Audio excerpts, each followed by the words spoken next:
Hi, my name is iStrat and welcome to my review of the main features of Total War Rome 2. The main menu looks quite similar to the menus of past Total War games and different from the menu in Shogun 2.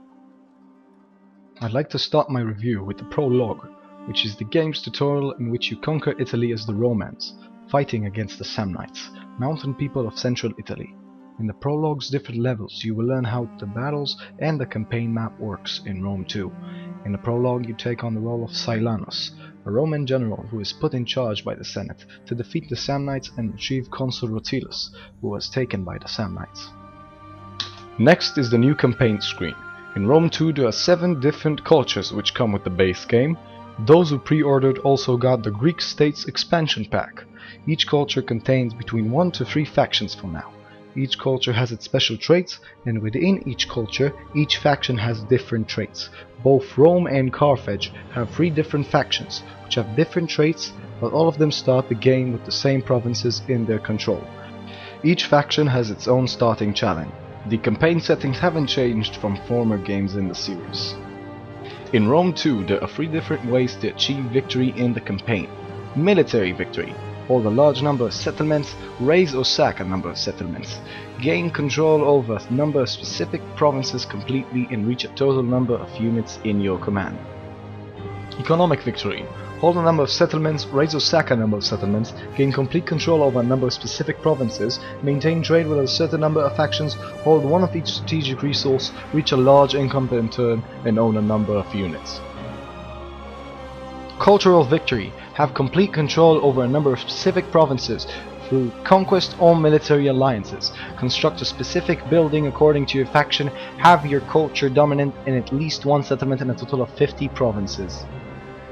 Now we will take a look at the multiplayer campaign. Like former Total War games, you can host a multiplayer campaign for 2 players. You can choose any of the factions available to you in the normal campaign.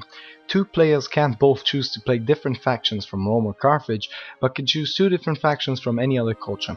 The multiplayer campaign has the same options as in former games. You can choose between a head-to-head or co-op campaign. In head-to-head, each player tries to win by one of the 3 victory conditions while facing the other player. In co-op, both players work together in order to achieve one of the 3 victory conditions. You can decide how long each player's turn will be, the size of the units, if you would rather auto-resolve battles or play through them, the time limit for each battle, and if to show the AI's movement. The historical battle map shows the pre-made battles you can play, which are based upon real battles of the past. The battles can be played in 5 different difficulty levels, ranging from easy to legendary. The moment there is a total of 4 battles which can be played, the assumption is that more will be added in the future DLCs. Costume battles in Rome 2 hold many changes which were made from former Total War games. You can choose to play any faction which you can play in the campaign and put it against any faction. You can also put a faction to fight against itself. A new feature which was introduced into Rome 2 is the ability to pick your general from a couple of different units. For some factions you may include a couple of units similar to the general's unit, but they won't have his abilities such as Rally and Inspire. After choosing your general's unit, you can choose which type of general he will be. There are 3 types of generals: warrior, strategist and commander. Each type gives the general 2 different abilities to use in battle. Rome 2 has a total of 9 different battle types: land, naval, ambush, coastal, river crossing, city assault, port assault, unfortified town assault and unfortified port assault. City Assault is different from all other types of battles because it includes another tab which you need to use, the Equipment tab. In this tab you choose which siege engines you'd like to bring along for your assault on the city. The number of siege tools you can bring depends on the number of soldiers you are bringing. You get 1 siege engine for every 2 infantry units you bring to the battle, up to 9 pieces of siege equipment in total. The defenders in the siege get 1 piece of deployable defenses for every 2 infantry unit he takes. These defenses include spikes, fireballs, boiling oil, and more happy surprises. There is an option to play with large armies on. This allows up to 40 units in each player's army. When choosing a map to battle on, you may choose one from many real-world locations you can find on the map or in the list on the right. You can also choose from which direction the attackers will come, the size of the settlement which is attacked, or if you'd like an encampment in the map. A new and awesome feature included in Rome 2 is the option to press on any point in the map and the game will generate a brand new map for you to play. You can favorite that map and play on it later. By choosing one of the units and pressing on the Unit Info tab on the right, you can see the exact stats for your selected units. The stats are determined by a number between 1 and 100. Other changes include a missile damage category, which determines which ranged weapons are more effective in killing the enemy. Changing the rate of fire stat, which shots per minute lets you easily understand the fire output of your forces. A health stat has been added to the stats we can see, so we now know which units can withstand more damage in battle.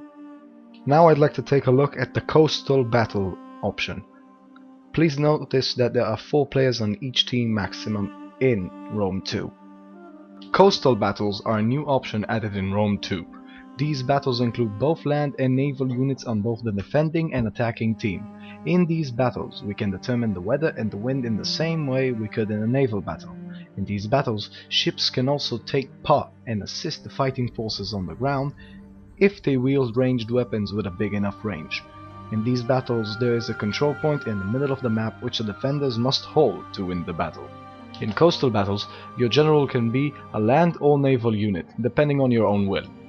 The quick battle screen lets you join forces with up to 3 more friends and look for a match-made game against other players.